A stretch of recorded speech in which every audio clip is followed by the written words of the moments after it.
Assalamualaikum warahmatullahi wabarakatuh. Selamat bertemu kembali dengan Ibu Yulian Oktaviani dalam video pembelajaran sejarah. Pada kesempatan kali ini, Ibu akan membahas materi tentang kekuasaan kongsi dagang VOC. Selamat memperhatikan ya.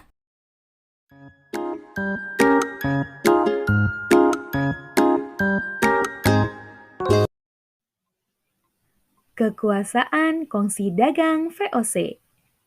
Anak-anak, adakah yang tahu foto gedung apakah ini? Iya, betul sekali. Ini adalah foto dari Museum Fathahillah. Adapun nama lain dari Museum Fathahillah ini adalah Museum Sejarah Jakarta. Museum ini dibangun pada saat pemerintahan Gubernur Jenderal Jan Pieter Zoenkoen tahun 1602. Gedung ini kemudian dikenal dengan Staduis atau Balai Kota yang digunakan sebagai kantor Gubernur Jenderal VOC. Gedung ini dijadikan sentral untuk membangun kemaharajaan VOC, tempat awal membangun keabsolutan dan kesewenang-wenangan bertindak kejam, serta melakukan monopoli perdagangan dan intervensi politik VOC di Indonesia. Nah, selanjutnya mari kita bahas tentang lahirnya VOC. Selamat memperhatikan ya. Awal terbentuknya VOC dimulai dari datangnya orang Eropa melalui jalur pelayaran Vasco da Gama di tahun 1497 sampai 1498 yang berlayar dari Eropa ke India melalui Tanjung Harapan di ujung selatan Afrika.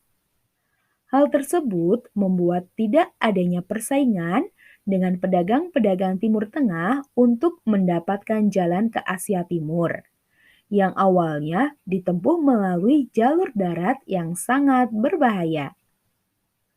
Tujuan awal bangsa Eropa datang ke Asia, yaitu ke Asia Timur dan Tenggara termasuk Indonesia, adalah untuk berdagang.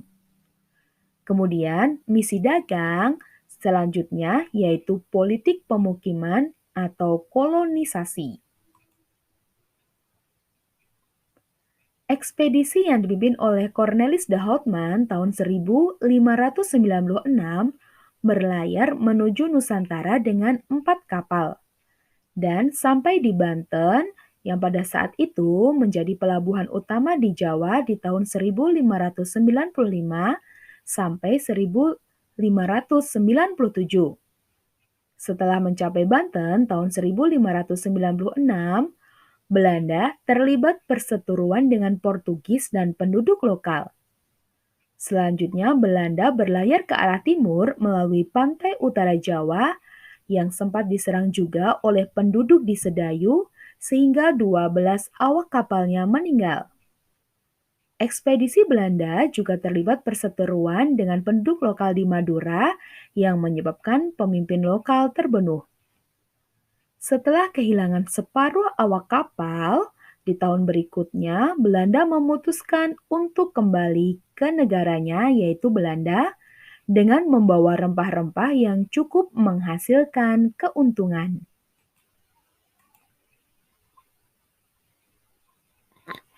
Inggris tanggal 31 Desember 1600 mendirikan perusahaan dagang Asia yang bernama The British East India Company yang berpusat di Kalkuta, India.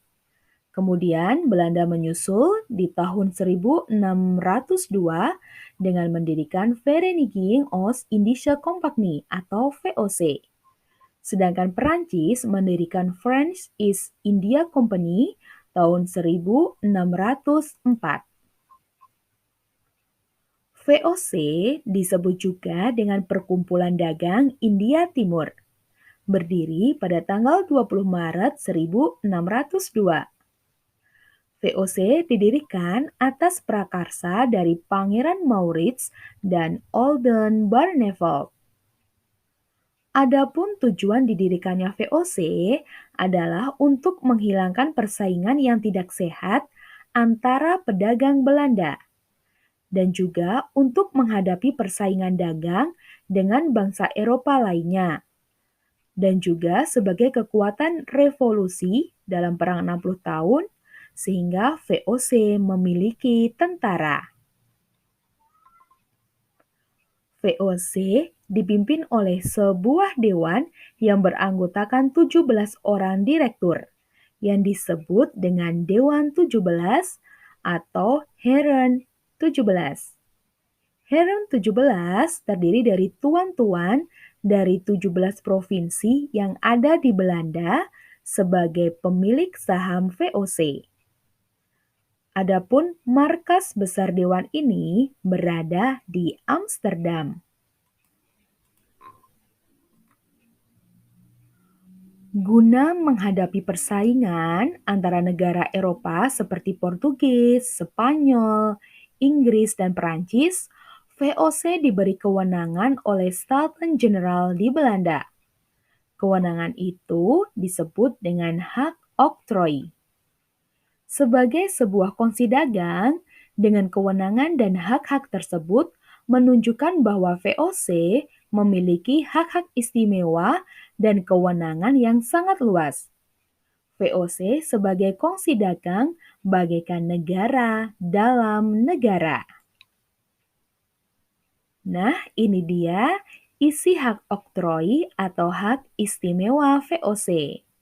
Yang pertama, VOC melakukan monopoli perdagangan di wilayah antara Tanjung Harapan sampai dengan Selat Magelhaens, termasuk Kepulauan Nusantara. Yang kedua, VOC berhak membentuk angkatan perang sendiri, berhak melakukan peperangan, berhak mengadakan perjanjian dengan raja-raja setempat, berhak mencetak dan mengeluarkan mata uang sendiri, berhak mengangkat pegawai sendiri, dan berhak memerintah di negara jajahan.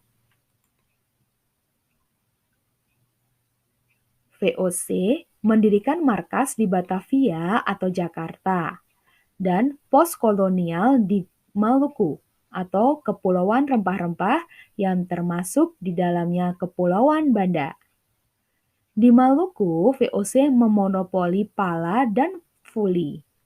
Fuli yaitu bunga pala yang bermanfaat untuk meningkatkan peredaran darah, mengatur suhu badan, obat mual, disentri, malaria, dan lain sebagainya. Yang dipertahankan dengan metode kekerasan terhadap penduduk lokal, pemerasan, dan pembunuhan massal. Tahun 1603, VOC mendapatkan izin untuk mendirikan kantor perwakilan di Banten.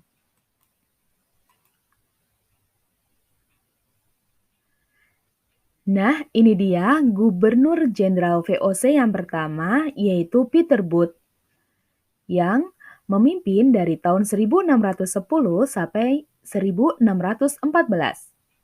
Sebagai Gubernur Jenderal yang pertama, Peter Booth sudah tentu harus mulai menata organisasi kongsi dagang ini sebaik-baiknya agar harapan mendapatkan monopoli perdagangan di Hindia Timur dapat diwujudkan. Peter Booth pertama kali mendirikan pos perdagangan di Banten tahun 1610. Dan tahun itu juga Peter Booth meninggalkan Banten dan berhasil memasuki Jayakarta. Penguasa Jayakarta pada waktu itu yaitu Pangeran Wijayakrama yang sangat terbuka dalam hal perdagangan. Dengan demikian, Jayakarta sebagai pelabuhannya Sunda Kelapa menjadi kota dagang yang sangat ramai. Dan tahun 1611, Peter Booth berhasil mengadakan perjanjian dengan penguasa Jayakarta guna pembelian sebidang tanah seluas 50 kali 50 fadem atau satu fademnya sama dengan 182 cm yang berlokasi di sebelah timur Muara Ciliwung.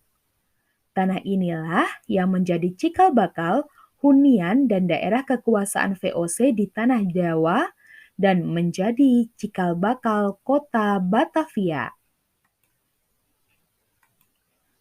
Dan inilah gubernur-gubernur VOC.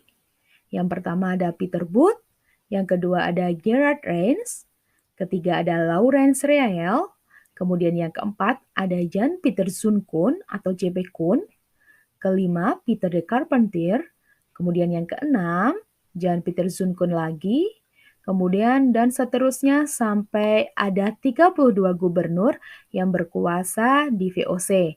Yang terakhir yang bernama yaitu Willem Arnold Alting.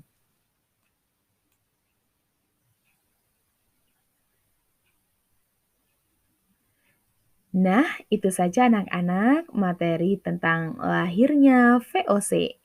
Semoga info yang Ibu berikan tadi dapat bermanfaat ya. Terima kasih atas perhatiannya. Sekian saja. Wassalamualaikum warahmatullahi wabarakatuh.